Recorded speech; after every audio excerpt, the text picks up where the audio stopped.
Hello everybody and welcome to another Kerbal Space Program video where we highlight all of the streams that happened during the week in our 10% Science Career playthrough. So yes, finally, after so many Minmus missions, after so many moon missions, after so much pain and design with the grinding of the gears, we have finally acquired over 2 million Kerbal Space Bucks. This should allow us plenty of room to make mistakes and test different designs for our DUNA spacecraft. But Veos, why does the DUNA spacecraft have to be so big? You know you could just strap a little rocket with a tiny little gas station on it with a tiny little gas station, what the hell? With a tiny little gas tank on it and slap a Kerbal with duct tape on the top and you can go to DUNA and back. Yes, I know. Which is precisely why I'm not gonna do it like that. In Kerbal Space Program, you don't really have life support. You can download a mod in order to get something like life support. And hey, if micromanaging every single tiny itty bitty little thing is what your thing is all about and that's what makes you happy, gosh darn it, you go. You just take off with your little happy self. Me personally, I ain't got time for all that. So when I build a ship, I build it to make it look like and appear as it could definitely take a Kerbal 3 years into space and come back. Room to spare. It's got plenty of looks like it looks like it can carry supplies for a good 3-year mission for a crew of 4 or 3 Kerbals. Everybody's got their own little bunk. There's a place to work out and exercise, since that's important in 0G. Yada yada yada yada yada yada. So that's why we're building somewhat of a behemoth going over to DUNA. Just like the Moonshot and the Moon Runner before it. The U.S.S. Jolly Roger is going to be a very large, capable spacecraft. Built in orbit around Kerbin, fueled up and sent on its way on a future date. It will be the first spacecraft ever to actually house its own smaller spacecraft, aka shuttlecraft. These shuttles will have enough fuel and capability to land on the surface of DUNA and conduct science before returning to the ship. Sounds great, right? Well, some things are easier on paper than in practice. On our first stream, we realized that the ship that I had previously created for the DUNA mission, even if I had cut it up into several pieces, was still too heavy. We only have a Tier 2 spaceplane hangar, and therefore we are limited to part count and weight. And no matter what I tried, no matter what I did, we were always overweight, and therefore could not launch the parts into space.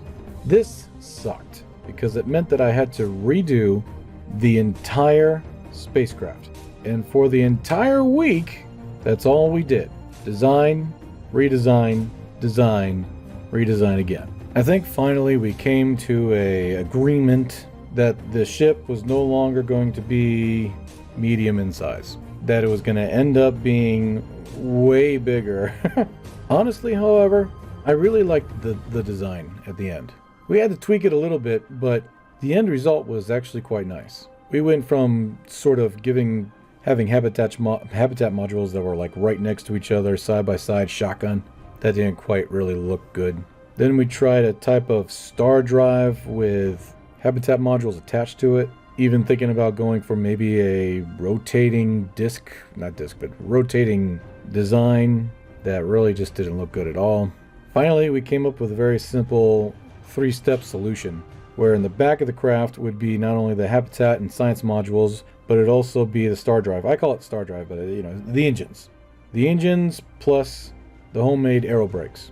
And there would be 3 modules that would attach together. There'd be a middle module, kind of a service module, where the 3 habitat modules would attach to, and it would also house the space shuttle, or space shuttles. And at the very end would be the actual heat shield and fuel source, fuel supply. I tried making it different. I tried doing it different compared to the original Starshot and the Moonshot and Moon Runners, but it seems like that design just made more sense, even for the larger DUNA craft. Granted, we added some stuff there in order to add the landing shuttles, but it's pretty much the same craft. We even talked about possibly having no shuttles and just letting the habitat modules detach and land on the planet, a kind of a temporary DUNA base until it was time to go home, which I thought was actually a really good idea. And in some ways I still do, but honestly, I don't want to have to redesign that thing again. Maybe in the future we'll make something that's more like that, but not right now. Another week of streams later. Now here was the fun part. The fun part being the not so fun. Actually, it's all fun. It's all fun. It's all fun. Yeah.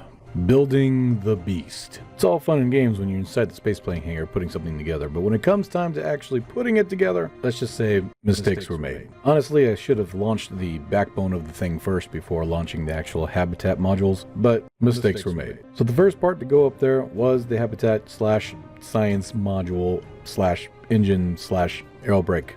And for the most part, it went up there without a hitch. But I soon would realize that we need something to maneuver stuff up there, some sort of tow vehicle, something to help build it. So my first tow vehicle contraption was something small and tiny that had a Kerbal in it and a docking port in order to grab whatever was coming towards it in order to help put the ship together in orbit. It was only later that I'd find out that I was missing a few things and it was just better just to trash it. So now, after building the new and improved tow vehicle, we would send that up instead with more fuel and more power. I would only find out later that apparently it didn't have enough power and enough fuel. However, the launch would go without a hitch, so at least we have that. However, the Kraken would strike. As we got closer and closer to the first habitat module that was in orbit, we noticed that it was spinning faster, and faster. Somehow the hinge that was on board the ship was glitching, and it was glitching hard. Jebediah was on board that ship, so we had to get him out of there before all hell broke loose. I attempted to do some sort of docking maneuver with the new tow tug, kind of replicating that scene from Interstellar, but that wasn't working. This thing was way too wobbly and spinning way too fast. This is dangerous. Target on. Go.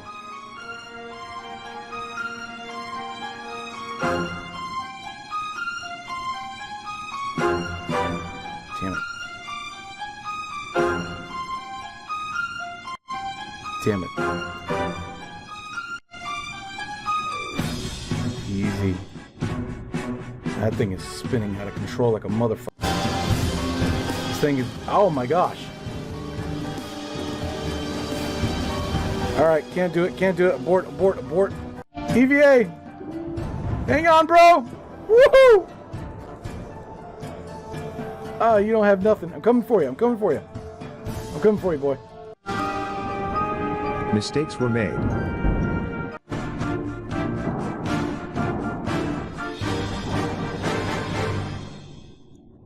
There you go. Finally, I just said hell with it, we're taking a risk, and I ejected Jebediah. All went well, we got the tug over there to save him, but ultimately, I no longer trusted that habitat module. And from that point, the habitat module was scheduled for decommission. The next launch would be the backbone of this entire spacecraft. At first, I didn't know how this was going to work since nothing about it was aerodynamic at all, at least in the perspective of stock KSP. Thankfully though, everything went smoothly.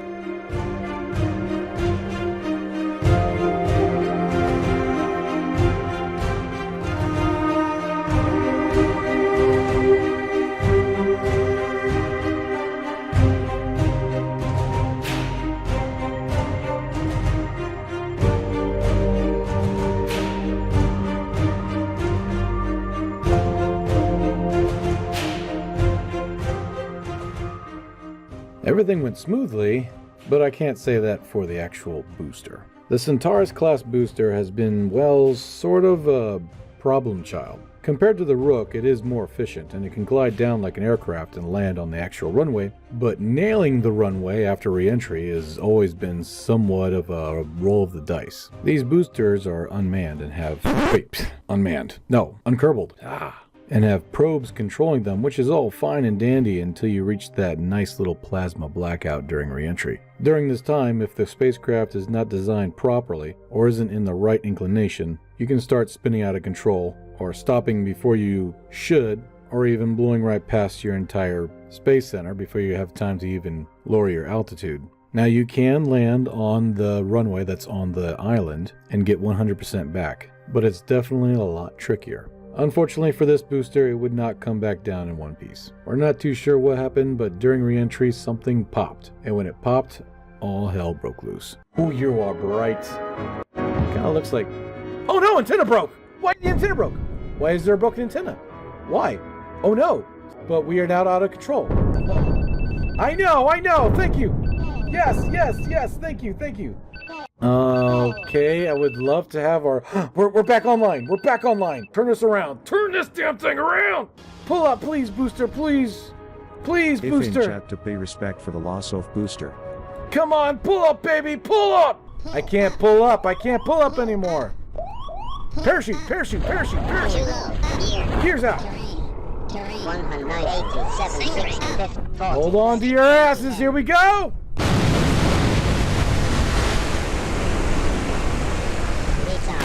Retard.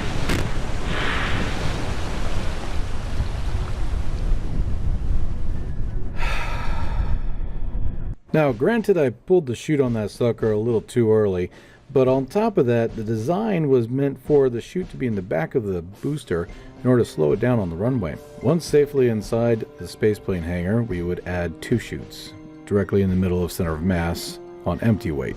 Hopefully, if this ever happened again, it might keep it from exploding. We would inevitably make a few more changes along the course of our streams in an attempt to try to stabilize and make this booster as reliable and as dependable as it originally was meant to be. In the next stream, we would try to put up another science and habitat module, but for the spacecraft itself, I really wanted the name U.S.S. Jolly Roger to kind of pop with nice big words on the side of the ship. Now, there was no way to really assemble it together so the words would be, that's not a thing. So I have to literally bring it up there already with the name attached to the module. So I figured let's go ahead and put some wings on there. That was dumb. The wings would do what they do best, and that is create lift on the left and right side. I can't put the wings on top or bottom because then I'd have to flip the entire payload, which meant that the aero brake would be on one side and not the other side.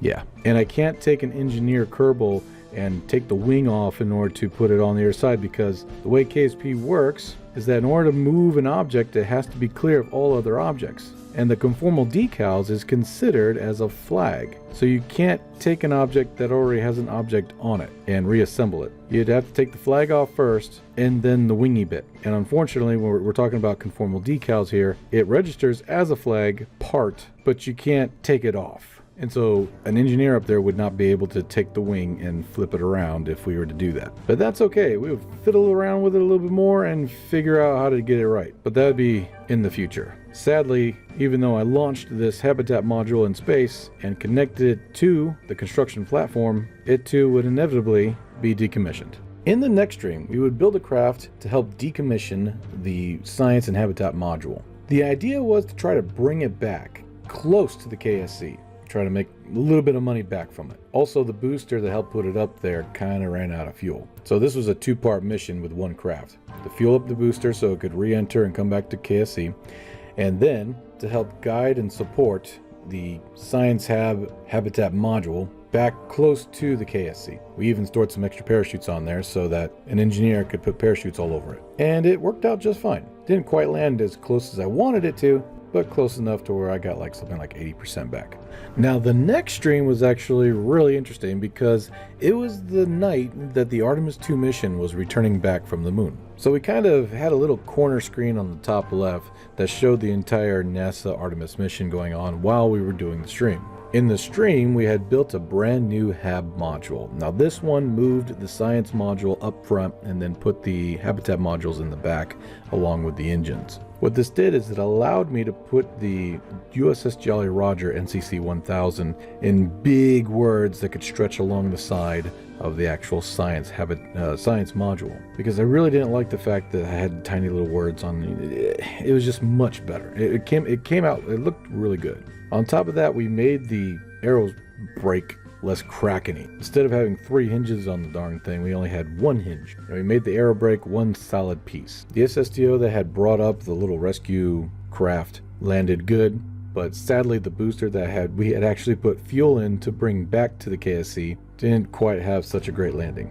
Then we launched the brand new HAB. This one, I think this one was a lot better. Putting the science module ahead of the other habitat modules and making the arrow brake only 1 hinge simplified a lot of things. And on top of that, giving it its own RCS system helped out a lot as well. We would end up actually throwing away the other old HAB along with the old tug, because I think when I calculated it, it wasn't really that much money we got back from it. I was going to build a new tug anyway, so we just went ahead and trashed it. The booster that had brought up the brand new habitat module had a good landing. Then we launched the second habitat module, connected it into an orbit, and unfortunately we lost that booster in the water. Even with the revised scatterer water that's supposed to make the water a little bit more safer than stock KSP, you still have to watch your speed when landing in it. Now, finally, we had launched the third brand new habitat module. After connecting it and bringing back the booster landed relatively well. And on top of that, we got to see a bunch of cool stuff from the Artemis mission. So it was a good stream. It was a long one, but it was a good stream. Oh, there it goes! And we have confirmation of crew module, service module separation. Oh, wow, look at that. Look at, oh, of course they blue screened it. Of course they blue screened it. They're not SpaceX, okay? Now, in this stream, a lot happened, and some crucial points as well. It was time to build the fuel section, the fuel and heat shield section of the spacecraft. And of course, mistakes were made. I would end up replacing the fuel tanks anyway. This was kind of just a prototype. Interestingly enough, I didn't think the Centaurus could quite cut it, the Centaurus booster. So we brought out the old Rook, which I'd find out later the Centaurus could cut it, but that would be later. Bringing the fuel tanks up there was going to be a challenge because the weight was just so heavy, even unfueled, that the entire thing would have to be built in about 4 different sections. Thankfully, the spacecraft already had its habitat module section completed, which means it had maneuverability. So we didn't really need a tow vehicle right then and there. We could literally drop it off right next to the spacecraft and the spacecraft could dock with it by itself. The problem was that the prototype fuel section was kind of clipped together to try to sort of smoosh it together. This was an attempt to eventually build a heat shield that would also be smooshed together to protect the spacecraft upon re-entering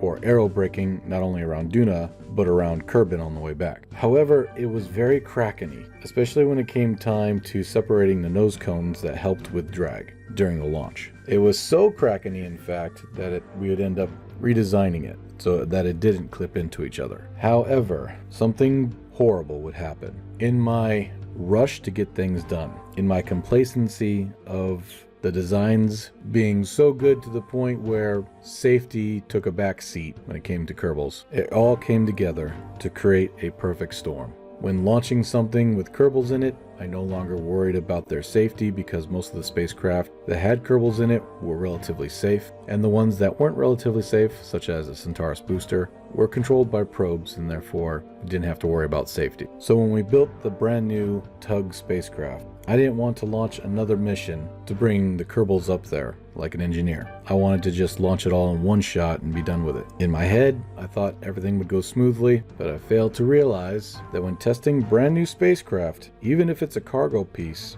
even if it's a payload, needs to be done either by probe or if you're going to have a Kerbal in it, to give that Kerbal an ability to escape safely. But I got complacent and mistakes were made. 1, go.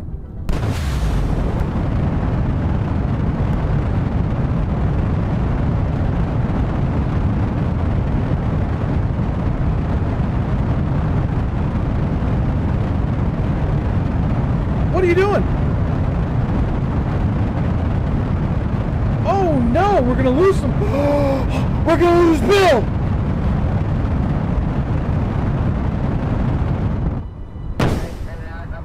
Oh, he doesn't have a thing. Oh, he doesn't have a thing. Terrain. Pull up. Shoots, boy, shoots, shoots, shoots, shoots, shoots, shoots. He doesn't have any shoots. Don't die on me.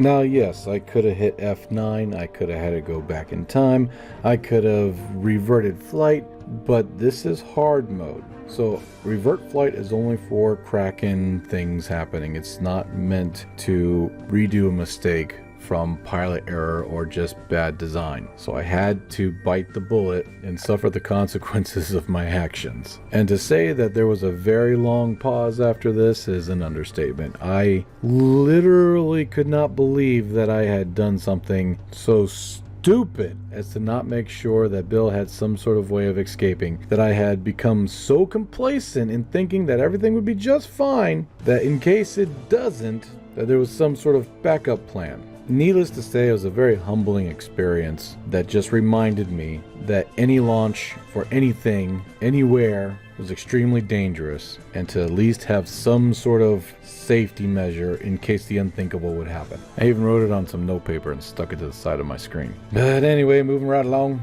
I still wanted to bring an engineer up on the first go and not just have, instead of 2 launches, just be 1 launch. But this time I made sure that everybody had safety measures. There was parachutes everywhere. There was parachutes in the toilet seats. There was parachutes in the lunch boxes. I put parachutes in every nook and cranny I could find. Thankfully everything went well, and now we had a brand new tug in orbit. I'd only find out later that the RCS systems didn't work. After repairing the RCS systems, we would use the tug to get rid of the old Kraken fuel tank. We would then bring up the brand new and improved, not so Kraken fuel tank, and attach it to the ship. The next 3 streams were pretty much just that, just bringing up the fuel tanks and heat shield, most of which went on pretty smoothly, no problems.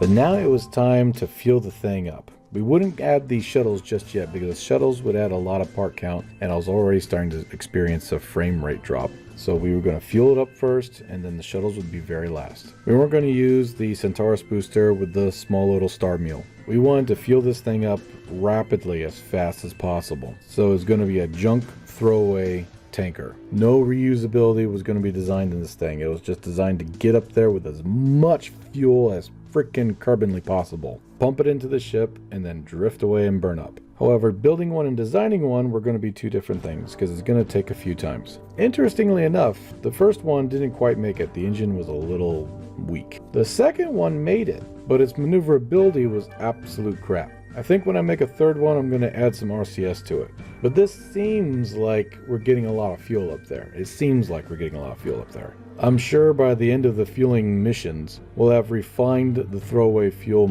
vehicle to the point where it'll be just perfect. But by that time, we'll have finished refueling the spacecraft. All in all, though, it looks absolutely gorgeous. It's coming together. It's going to be great when we finally launch the DUNA. Might take another week, but when it happens, it's going to be well earned for sure. Amazingly, you just watched about 3 weeks worth of streams, squished into a 20 some odd minute video. I'm going to try to keep it updated a little bit better because this actually took all weekend to make. So I'm going to try to have it so we stream a week, and then we'll have on Sunday the whole compilation of everything. Now don't get me wrong, we're not always going to be streaming KSP. There'll be plenty of games coming that we will also play as well. But anyway, thank you so much for being here. Thank you so much for watching. If you liked this video, please leave a like. And if you loved it, consider subscribing. We also have a membership program. If you become a member, get cool little emojis and badges and stuff next to your name. Pretty cool, check it out. But anyway, I will see you in the next video or stream. Take care and stay safe. Goodbye, everybody. Bye-bye.